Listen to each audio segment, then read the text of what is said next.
स्वागत है आपका एक और महत्वपूर्ण क्लास में। कैसे हैं? मुझे उम्मीद है कि आप स्वस्थ और मस्त होंगे और अपनी पढ़ाई को निरंतर जारी रखे होंगे।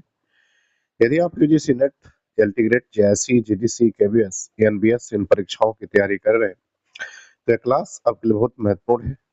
यदि आप चैनल पर पहली बार हैं तो चैनल को सब्सक्राइब कर लें, और यदि आपने सब्सक्राइब किया है तो आप वीडियो को लाइक करें। तो इधर कई दिनों से वीडियो नहीं आ पाई, क्योंकि एक तो मेरी तबीयत ठीक नहीं थी और दूसरी मैं शहर में नहीं था, बाहर था। अब आज से आपको लगातार फिर वीडियो मिलेगी।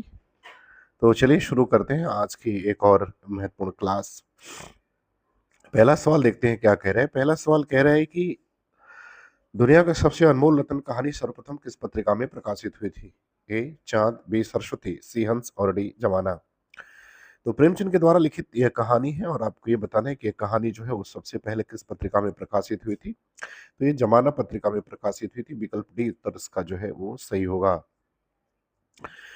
सवाल नंबर दूसरा कह रहा है कि a scratch of Hindi literature ये किसके द्वारा लिखित ग्रंथ है? ए कह रहा है एफ ई के, B Edwin grips, C George Gresham और डी कह रहा है तेन। तो आपको बताना कि ये ग्रंथ किसके द्वारा लिखित है। तो ये एडविन ग्रिप्स के द्वारा लिखित ग्रंथ है। विकल्प बी उत्तर इसका क्या होगा? सही होगा। अब आते हैं सवाल नंबर तीसरा। सवाल नंबर तीसरा कह रहा है कि रामराज की अवधारणा रामचरितमानस के किस कांड में मिलती है? आपको ये बताना है। ए कह रहा है अरण्य कांड में, बी अयोध्या कांड में, सी बाल कांड में और डी उत्तर कांड में।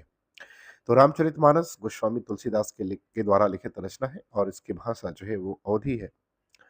तो आपको ये बताना कि इसके किस कांड में जो है रामराज की अवधारणा मिलती है? तो वो उत्तर कांड में मिलती है। विकल्प डी उत्तर इसका जो है वो सही होगा।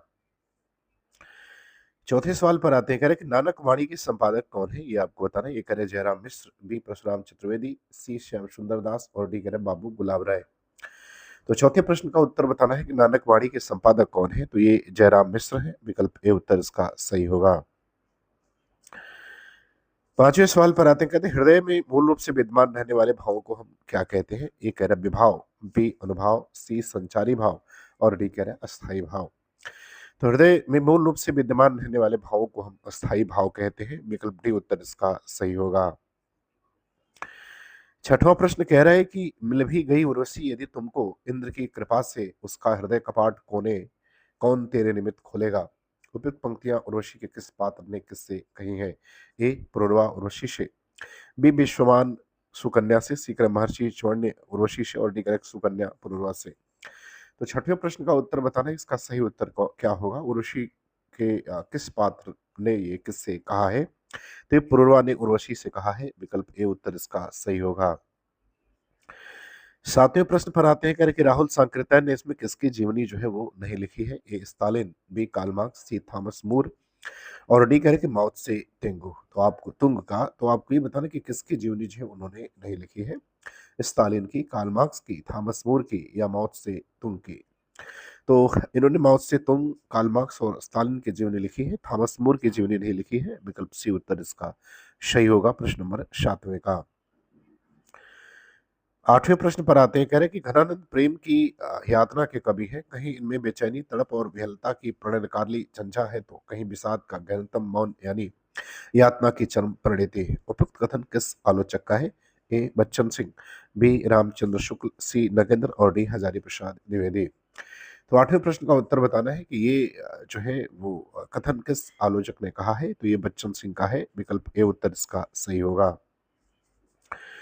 नए प्रश्न पर आते हैं। कह रहे हैं विशिष्टाद्वैत के संबंध में कौन सा कथन असत्य है? आपको ये बताना कि विशिष्टाद्वैत के संबंध में कौन सा कथन असत्य है।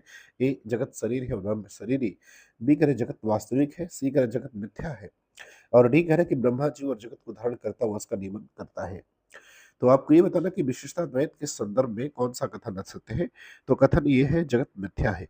ये अद्वैतवाद के संदर्भ में सही है, विशिष्टाद्वैतवाद के संदर्भ में सही नहीं है। आप कमेंट करके जरूर बताएं कि विशिष्टाद्वैतवाद के प्रवर्तक जो है आचार्य कौन रहे हैं। 10वें सवाल में कह रहा है कि बंदे वाणी बिनाव को किस निबंध संकलन के रचयिता कौन है? ए विद्यानिवास मिश्र, बी राम वृक्ष बेनीपुरी, सी गुलाब राय और डी कह रहा है कि प्रताप नारायण मिश्र। तो 10वें प्रश्न का उत्तर बताना है। तो बंदे वाणी विनाय को जो है वो राम वृक्ष बेनीपुरी के निबंधों का संकलन है। विकल्प बी उत्तर इसका सही होगा। 10वें प्रश्न पर आते कर कौन सा युग्म असंगत है? आपको ये बताना है। ए करें कि अभिसमय विहंग लुइपा, बी करें कुमारपाल चरित सोमप्रभ सूरी, सी करें पहुड़ दोहा मुनीराम सिंह और डी करें कि योग शास्त्र हेमचंद। तो 11 नंबर प्रश्न में आपको ये बताना है कि कौन सा विकल्प इसमें जो है वो असंगत है। तो विकल्प बी जो है वो असंगत है, कुमारपाल चरित सोमप्रभ सूरी का नहीं है, बल्कि ये हेमचंद का है। 12 नंबर सवाल पर आते करें कि उत्तरकांड में निम्नलिखित में से किस किस का संवाद आया है? आपको बताना है किस किस का संवाद आया है, ये बताना है आपका। ए करे शिव पार्वती संवाद, बी करे राम नारद संवाद, सी करे राम सीता संवाद और डी करे कि लक्ष्मण उर्मिला संवाद। तो आपको बताना है कि इसमें से किसका संवाद आया है। तो अगर उत्तरकांड में देखा जाए तो शिव पार्वती संवाद आया है, विकल्प ए उत्तर सही होगा। बाकी किसी का संवाद जो है इसमें नहीं आया है, तो 12 का ये विकल्प सही हो जाएगा। 13 नंबर सवाल पर आते हैं, कह रहे हैं, मलिक मोहम्मद जायसी की प्रेम कविता हिंदी साहित्य के इतिहास का काल विभाजन और नामकरण करते हुए उपयुक्त नामकरण किस साहित्य इतिहासकार ने सुझाया है? A George Abraham Grierson, B Ramchandra Shukla, C Hazari Prasad Dwivedi और डी कड़े की गणपत चंद्र गुप्त। तो इसका उत्तर आपको बताना कि इसका सही उत्तर जो है वो क्या होगा। तो ये नाम सुझाया है जॉर्ज अब्राहम ग्रेयर्सन ने, विकल्प ए उत्तर इसका सही होगा। 14वें प्रश्न पर आते हैं, कह रहे कि हर्षचरित नामक संस्कृत ग्रंथ को उपजीव बनाकर लिखा गया उपन्यास कौन सा है? ए मानस का हंस, बी वैशाली की नगर बधू, सी विराट की पद्मिनी और डी करें कि बाणभट्ट की आत्मकथा। तो आप ये बताना कि हर्षचरित नामक संस्कृत ग्रंथ को उपजीव्य बनाकर लिखा गया कौन सा उपन्यास है। तो उसका नाम बाणभट्ट की आत्मकथा है, विकल्प डी उत्तर इसका जो है वो सही हो जाएगा। और ये उपन्यास जो है वो हजारी प्रसाद द्विवेदी के द्वारा लिखा गया है। 15वें प्रश्न पर आते हैं, कह रहे कि जादुई यथार्थवाद के प्रतिष्ठापक कौन है? ए करें कि देरिदा, बी कोटस, सी फ्रायड और डी वोलो। तो आपको ये बताना कि जादुई यथार्थवाद के प्रतिष्ठापक जो है वो कौन है। तो जादुई यथार्थवाद के प्रतिष्ठापक जो है इनके बारे में अगर बात की जाए तो बोलो है, विकल्प डी उत्तर इसका जो है वो सही होगा।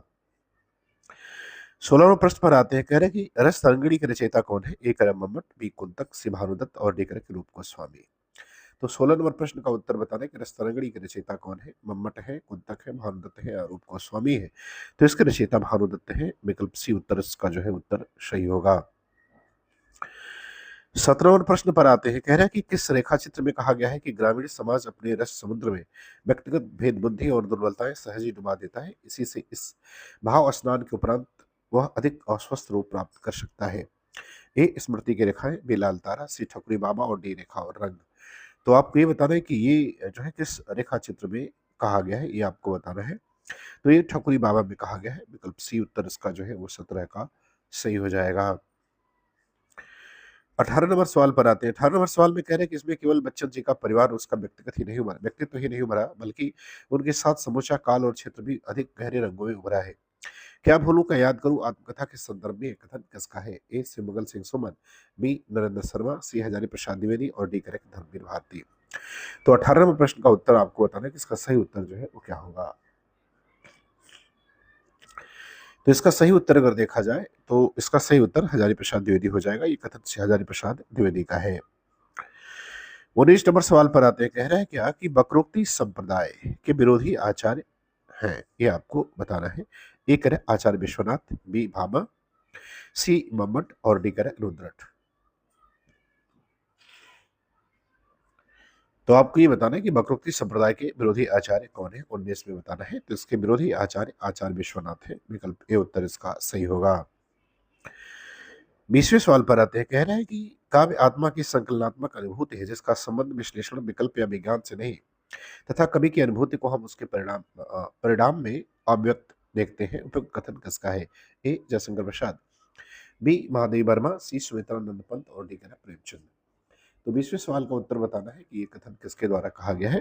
तो ये कथन जयशंकर प्रसाद के द्वारा कहा गया है, विकल्प ए उत्तर इसका सही हो जाएगा। तो मुझे उम्मीद है कि ये वीडियो आपको पसंद आएगी। अच्छा लगे तो आप चैनल को सब्सक्राइब जरूर करें। पूरा वीडियो देखने के लिए आपका बहुत बहुत धन्यवाद।